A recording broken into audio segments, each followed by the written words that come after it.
프랑스에서 온 주니엘은 세계 각국의 험난한 산들을 오르며 자연의 위대함을 글로 풀어내는 소설가이자 산악 탐험가입니다. 히말라야, 알프스, 안데스 산맥 등 그가 오르지 않은 산이 없을 정도로 탐험가로서 명성이 자자합니다. 사람들은 그를 두고 산의 시인이라 부르며 자연과 교감하는 그의 작품들을 높이 평가했습니다. 하지만 최근 들어 주니엘의 삶에는 잔잔한 변화가 일어났습니다. 산을 오르며 느꼈던 설렘과 감동이 조금씩 무뎌지기 시작한 겁니다. 예전에는 새 산에 도전할 때마다 가슴이 두근거렸지만 이젠 정상에 올라도 공허함이 먼저 느껴졌습니다. 산의 웅장함을 누구보다 가까이에서 느끼며 살아왔던 그였기에 이 변화를 쉽게 받아들이지 못했습니다. 산에 대한 열정이 점점 잦아드는 것을 느낄 때마다 주니엘은 큰 혼란에 빠졌습니다. 그는 산이 더 이상 자신에게 영감을 주지 못한다는 사실이 슬프기도 했고 이제는 새로운 느낌을 찾기 힘들 것 같다는 생각에 더욱 우울해졌습니다. 그러던 중 오랜 친구이자 산악사진 작가인 마르크가 그에게 한국을 추천했습니다. 주니엘, 한국으로 한번 가봐. 요즘 그곳에서 등산이 엄청난 열풍이래. 그들은 산을 단순한 운동의 장으로 여기지 않더라고. 한국 사람들은 산을 오르며 서로 교류하고 자연 속에서 삶을 나누고 더불어 마음을 힐링하는 독특한 문화를 갖고 있어. 너도 그곳에 가면 새로운 시선을 발견할 수 있을 거야. 처음에는 그저 미소를 지으며 넘겼지만 이상하게도 마르크의 말은 주니엘의 머릿속에서 떠나지 않았습니다. 정말 한국의 산은 다른 걸까? 라는 궁금증이 서서히 마음속에 자리 잡았고 오랫동안 이어지던 무기력함을 이길 수 있는 실마리가 될지 모른다는 작은 희망이 생겼습니다. 며칠 고민하던 주니엘은 결국 한국으로 떠날 비행기 티켓을 예약했습니다. 비행기 안에서 그는 한국의 산들이 자신에게 어떤 영감을 줄지 상상하며 설렘을 느꼈습니다. 한국은 프랑스와 달리 좁은 국토에 수많은 산이 자리 잡고 있고 그 산들에는 독특한 전통과 정서가 얽혀 있다고 들었습니다. 그곳에서 산을 오르며 한국의 자연을 온전히 느낄 수 있다면 이 무기력함에서 벗어날 수 있을지도 모른다는 생각이 들었습니다. 한국에 도착한 주니엘은 첫 일정으로 서울에 위치한 관악산을 오르기로 했습니다. 관악산은 대도시 서울에 바로 인접해 있으면서도 고즈넉한 산세와 독특한 아름다움을 지닌 산이었습니다. 산 입구에 다다르자 그는 이내 예상치 못한 장면을 마주하게 되었습니다. 바로 한국 등산객들의 모습이었습니다. 관악산을 찾은 등산객들은 모두 밝고 다채로운 등산복을 입고 있었으며 각자의 가방에는 실용적인 장비가 가득 차 있었습니다. 그들은 함께 줄지어 산을 오르며 서로 이야기하고 웃음꽃을 피우고 있었죠. 산에 오르는 것만으로도 한껏 즐거운 기분이 느껴졌고 그들의 얼굴에는 활기가 넘쳤습니다. 마치 산 전체가 하나의 축제장 같은 분위기였습니다. 한국의 등산객들은 주니엘이 생각했던 모습과는 전혀 달랐습니다.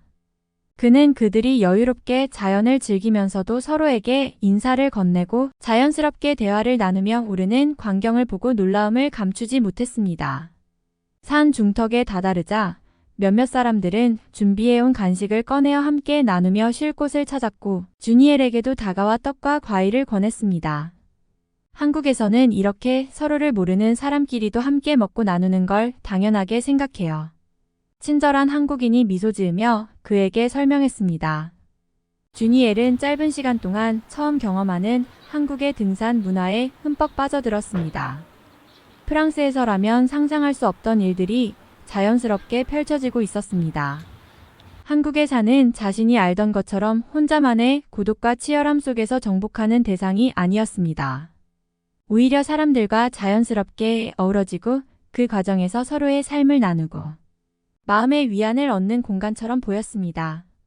한국 등산 문화에 대한 막연한 호기심으로 시작된 관악산 행위였지만 산을 오르기 시작한 지 얼마 되지 않아 주니엘은 큰 충격을 받았습니다. 한국의 등산은 지금껏 자신이 경험해온 등산과 너무도 달랐기 때문입니다. 프랑스나 유럽의 산에서는 대부분이 혼자 또는 작은 그룹 단위로 조용히 산을 오르며 자연과 고독을 만끽합니다. 오르는 길 또한 최소한의 인공 구조물만 설치되어 있는 경우가 많아 오롯이 자연에 집중하는 산행이 일반적입니다.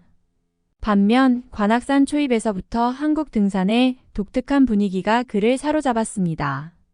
관악산 입구에서부터 마주친 등산객들은 모두 밝고 다채로운 등산복을 입고 있었습니다. 주니엘은 처음에는 이러한 옷차림이 다소 과장된 것이 아닌가 생각했습니다. 마치 산행을 즐기기보다 경쟁적으로 돋보이려는 것 같았던 것이죠. 그러나 산을 오르면서 그는 곧 그것이 오해였음을 알게 되었습니다. 한국의 등산객들은 등산을 단순한 운동으로 생각하지 않았습니다. 색색깔의 옷을 입고 장비를 갖추는 것이 한국에서는 산행을 위한 일종의 예의이자 문화였습니다. 주니엘은 관악산을 오르며 자신에게 반갑게 인사하고 어디서 오셨어요? 처음 오시는 거죠? 라고 말을 건네는 사람들을 만났습니다. 나이 지긋한 한 한국인 남성이 주니엘에게 다가와 미소 지으며 말을 걸었습니다. 힘들면 쉬어가도 괜찮아요. 천천히 가면 되지 뭐. 그 말은 주니엘의 마음을 따뜻하게 해주었습니다. 산을 오르면서 만난 다른 등산객들은 주니엘이 혼자 외국에서 온 사람임을 알고는 마치 친절한 안내자처럼 이곳저곳 산길을 소개해 주었습니다. 산행을 하던 중 그는 산 중턱에 위치한 넓은 쉼터에서 다양한 사람들을 만날 수 있었습니다. 어떤 이들은 혼자서 자신만의 속도로 산을 오르며 사색에 잠겨 있었고 어떤 이들은 삼삼오오 모여 즐겁게 대화를 나누고 있었습니다.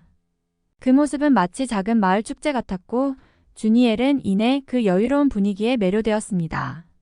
주니엘이 잠시 숨을 고르고 있을 때 한 무리의 등산객들이 가져온 음식을 나눠 먹고 있었습니다. 그중 한 명이 주니엘에게 다가와 떡과 과일을 건넸습니다. 처음 오시는 것 같아 보여서요. 드셔보세요.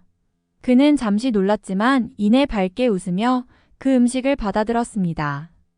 프랑스에서는 등산 중 모르는 사람과 이렇게 간식을 나누며 대화하는 것은 흔치 않은 일입니다. 대체로 등산은 혼자서 자연을 만끽하고 자신의 속도에 맞추어 걸어가는 개인적인 경험이기 때문입니다.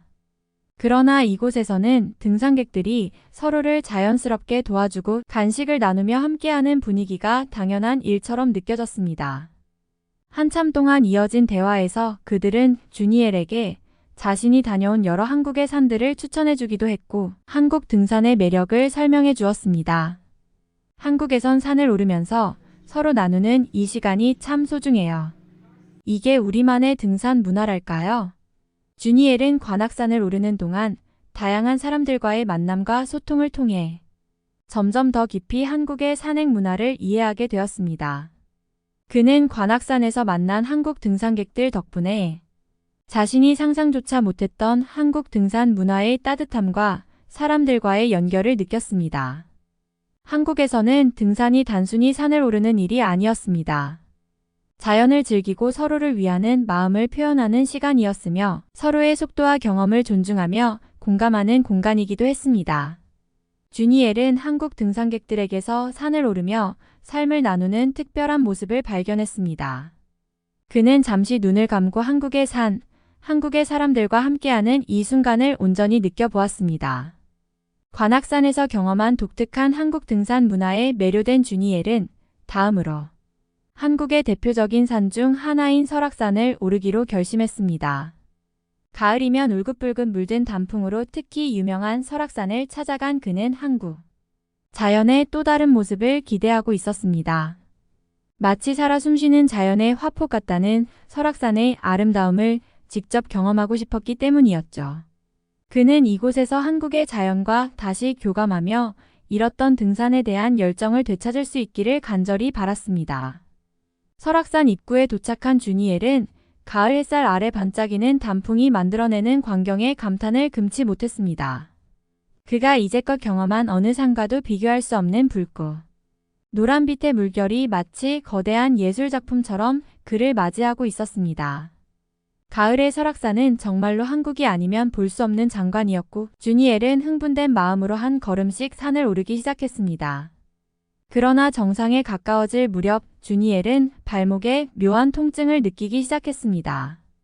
무거운 카메라 장비를 메고 바위가 많은 지형을 걸어오르다 보니 발목을 살짝 삔 것 같았습니다. 그는 잠시 쉬어가며 발목을 부여잡고 있었는데 그 모습을 보고 지나가던 한국인 등산객들이 관심을 보이며 다가왔습니다. 중년 여성 등산객 한 명이 걱정스럽게 묻기 시작했습니다. 괜찮으세요? 발목을 다치신 건가요? 예상치 못한 친절한 말에 주니엘은 잠시 당황했지만 고맙게도 고개를 끄덕이며 설명을 했습니다. 그러자 그 여성은 가방에서 파스를 꺼내 주니엘에게 건네며 이거 발목에 붙이시면 조금 나아질 거예요. 무리하지 마세요. 라고 말했습니다. 이어 다른 등산객들은 힘들면 천천히 내려가시는 게 좋아요. 혹시 필요하시면 이 지팡이도 빌려드릴게요. 라며 자신의 등산용 지팡이까지 건넸습니다. 주니엘은 그 따뜻한 배려에 진심 어린 감동을 받았습니다. 이 낯선 한국 땅에서 자신을 도와주려는 이들의 배려는 정말로 예기치 못한 선물이었습니다. 파스 덕분에 통증이 조금 가라앉은 주니엘은 그들의 지팡이에 의지하며 천천히 하산하기로 했습니다. 내려가는 길에서 그들은 주니엘에게 설악산과 한국산에 대한 다양한 이야기를 들려주었습니다. 설악산에 얽힌 전설과 단풍에 대한 이야기, 한국의 사계절이 어떻게 산의 색을 바꾸는지에 대해서도 흥미롭게 설명해 주었죠. 그 이야기를 들으며 주니엘은 비로소 한국의 자연이 단순히 볼거리나 도전의 대상이 아니라 그 자체로 한국인의 삶과 문화의 일부라는 것을 깨닫게 되었습니다. 하산하는 동안 나눈 대화 속에서 주니엘은 한국인들이 왜 등산을 이렇게 좋아하는지, 왜 산행 중에 서로에게 자연스럽게 도움을 건네는지 조금씩 이해할 수 있었습니다. 프랑스에서라면 등산 중에 모르는 사람에게 다가가 도움을 주는 일이 흔하지 않았습니다. 하지만 이곳 한국에서는 자연 속에서 만난 사람들을 따뜻하게 돌보며 마치 오랜 친구처럼 대하는 모습이 당연하게 여겨지고 있었습니다. 설악산에서의 경험을 통해 주니엘은 그동안 잊고 지냈던 산의 의미를 다시 되찾는 듯 했습니다. 한국의 산은 그에게 있어서 다시 자연과 인간, 그리고 사람들 간의 소통을 생각하게 만들어 주었죠. 주니엘에게 한국에서의 산행은 예상치 못한 전환점이 되었습니다. 그는 원래 프랑스에서 산악 탐험가로 이름을 알리며 세계의 험준한 고산들을 넘나들었지만 점차 열정이 식어가며 산에 대한 회의감마저 느끼고 있었습니다. 이런 마음으로 찾아온 한국의 산에서 그는 다시금 산이 가진 고유한 아름다움과 사람들 간의 연결을 깊이 경험하게 되었습니다. 관악산에서 처음 마주한 한국 등산객들의 따뜻한 인사와 환대, 설악산에서 발목을 다쳤을 때 보여준 도움의 손길은 주니엘에게 한국의 산행이 단지 도전과 성취를 위한 시간이 아님을 일깨워 주었습니다. 그곳에서 등산은 오로지 자신의 체력을 시험하거나 새로운 정상을 정복하는 것이 아니라 사람들과 자연 속에서 소통하고 서로의 존재를 느끼며 마음을 나누는 하나의 문화였습니다. 특히 주니엘이 발목을 다쳤을 때 그에게 다가와 기꺼이 파스를 꺼내어 발라주고 지팡이까지 빌려주던 한국인 등산객들의 모습은 그에게 잊을 수 없는 감동을 주었습니다. 설악산에서 하산을 마친 뒤 주니엘은 강원도에서 몇 날 며칠을 머물며 한국의 산과 등산 문화에 대해 더 깊이 알아가기로 했습니다. 강원도의 작은 산속 마을에서는 등산을 좋아하는 사람들을 많이 만날 수 있었고 그들은 주니엘에게 한국에서 사람들이 등산을 일상 속에서 어떻게 즐기는지 친절히 설명해 주었습니다. 한국에서는 산을 오르는 일이 특별한 경험이 아니라 누구나 쉽게 참여할 수 있는 일상의 일부이며 그래서 자연스럽게 가족, 친구, 동료들과 함께 산을 오르는 것이 보편화되어 있었습니다. 그가 머무는 동안 현지 등산 동호회 회원들과 가까워진 주니엘은 그들이 기획한 주말 등산 모임에 초대받았습니다. 새벽부터 출발해 이른 아침에 산에 도착하자 동호회 회원들은 그의 손에 따뜻한 아메리카노를 쥐어주며 산에서 마시는 커피가 제일 맛있어요 라고 말했습니다. 커피 향이 산 안개 사이로 퍼져나가는 동안 주니엘은 이들이 산에서 느끼는 소소한 즐거움을 조금씩 이해하게 되었습니다. 그는 산을 오르는 동안 동호회 회원들에게 산의 계절마다 변하는 색과 아름다움에 대해 배웠고 각자의 일상 속에서 산이 어떤 존재인지에 대해 듣게 되었습니다. 주니엘은 유럽에서라면 상상하지 못했던 일상적인 등산의 모습에 놀랐습니다. 프랑스에서 사는 되게 한적한 공간이고 정복해야 하는 목표에 가까운 존재였습니다. 대부분의 탐험가들은 산에서 고요 속에 자신을 몰입시키며 혼자만의 시간을 가지곤 했죠. 하지만 이곳 한국에서는 등산이 그저 개인의 도전으로 끝나는 것이 아니었습니다. 가족, 친구, 연인과 함께 산을 오르며 나누는 대화와 웃음, 함께 걸으며 나누는 작은 간식과 차는 산을 특별한 교류의 공간으로 만들어 주었습니다. 주니엘이 등산 중 쉬는 시간에 주고받은 작은 떡 한 조각과 주전자에 담긴 따뜻한 생강차는 단순한 음식이 아닌 자연 속에서 나누는 진심 어린 교감이었습니다. 하산 후에는 근처 산장에 모여서도 음식을 나누며 한참 동안 이야기를 이어갔습니다. 한국인 동료들은 주니엘에게 각자가 좋아하는 산과 경험에 대해 말해주며 한국에서 계절마다 변화하는 산의 매력에 대해 설명해 주었습니다. 봄에는 진달래와 철쭉이 만개하는 꽃길, 여름에는 지푸른 녹음과 시원한 계곡, 가을에는 화려한 단풍, 그리고 겨울에는 순백의 눈으로 뒤덮인 설산까지 한국인들은 계절마다 산을 찾아가면서 자연이 보여주는 변화를 즐기고 있었고, 이를 통해 삶의 여유를 얻는 듯 보였습니다. 주니엘은 한국에서의 산행을 통해 산이 사람들에게 주는 위로와 행복을 몸소 느낄 수 있었습니다. 그에게 산은 그동안 도전과 성취의 공간으로만 여겨졌지만 한국에서의 경험을 통해 자연 그 자체로부터 느끼는 편안함과 따뜻함이 얼마나 중요한지 깨달았습니다. 그는 이제 등산이 더 이상 고독한 목표 달성을 위한 행위가 아닌 사람과 자연, 그리고 자신을 잇는 특별한 시간이 될 수 있다는 걸 이해하게 되었습니다. 자연 속에서 소박하게 나누는 시간의 가치와 의미를 새롭게 느끼게 된 것입니다.